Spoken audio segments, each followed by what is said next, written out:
Okay, so the last way that we can have a radioactive species be produced, I didn't mention this, the most obvious, that is simply something else that's radioactive just decays into it. So when something decays, it's always trying to move from less stable to more stable.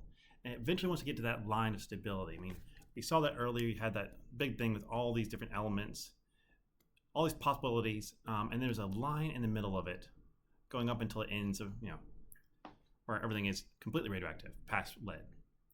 And so we're always trying to move to that. And so until it gets there, whatever movement it's making is still radioactive, bouncing around until finally it reaches that line and gets to stability. So that is where we get most radioactive material inside of a reactor. Something else has been irradiated. Well, it became radioactive because of neutron bombardment, and then it's going to continue to decay, creating further radioactive products afterwards. Now, we've just been focusing on the decay of that first species so far. How much does it decay? How quickly is that happening? How much is left? But now we're going to start looking at, well, what is it turning into? How fast does it turn into that?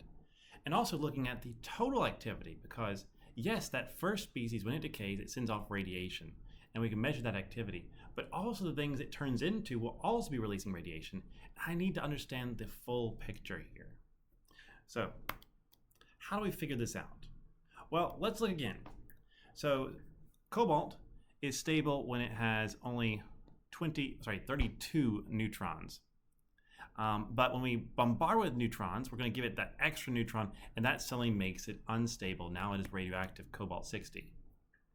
And what would happen if we did this at a constant rate? Well, we could develop a little equation here. So the rate of change will be equal to the generation rate of cobalt-60 minus its decay rate. So how much is being added each moment by neutron bombardment, and how much is disappearing through radioactive decay. If I want to, I could see how this looks. So initially, I would have no cobalt-60 present and none removed because there's no cobalt-60. And everything's going to be added. After some amount of time, though, it might look like this. So I'm still adding it at that same constant rate every single time. And now I have some in that blue column that's present. Now, if I have any cobalt-60, some of that's also going to decay, so part of it's being removed. I have some that's being added, some being removed constantly. Now there's still more being added than removed, so the amount of cobalt present will increase. But the more cobalt I have present, the more is going to get removed at the same time, until eventually I reach this point where the amount added and removed are the same, and cobalt's going to stop changing. So the more cobalt-60 I have, the more it can decay, and that's why it levels off. And you can see that in this curve right here. So right here, at the top, it's beginning to flatline. And the reason it's doing that is because my decay rate, which is lambda, and my generation rate, g, are roughly equivalent at that point. So it can't build anymore because I'm not making it faster than it's decaying. At the beginning, I'm making it faster than it's decaying. That's why it's jumping up so quickly. As I get to that point, it will eventually level off. Then, finally, if I were to turn off generation, well, it would just decay normally like we've seen in the past.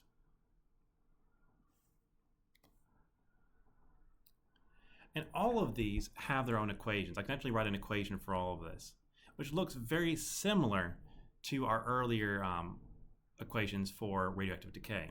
So right here, after it's turned off, it's just a radioactive decay equation, and equation.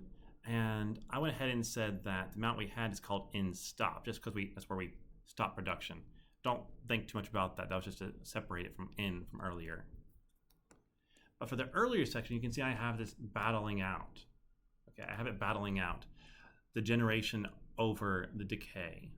And so I'm going to be subtracting the amount that's decaying each term. And I'm also going to be adding the amount that's being generated each term. And so long as that is positive, it will continue to be created. And if it goes to 0, then it will stop. Well, that's it for this time. Next time we'll be looking into different forms of radioactive decay and all the different chains we can run into. Thanks for listening. I'll see you in a bit. Bye-bye.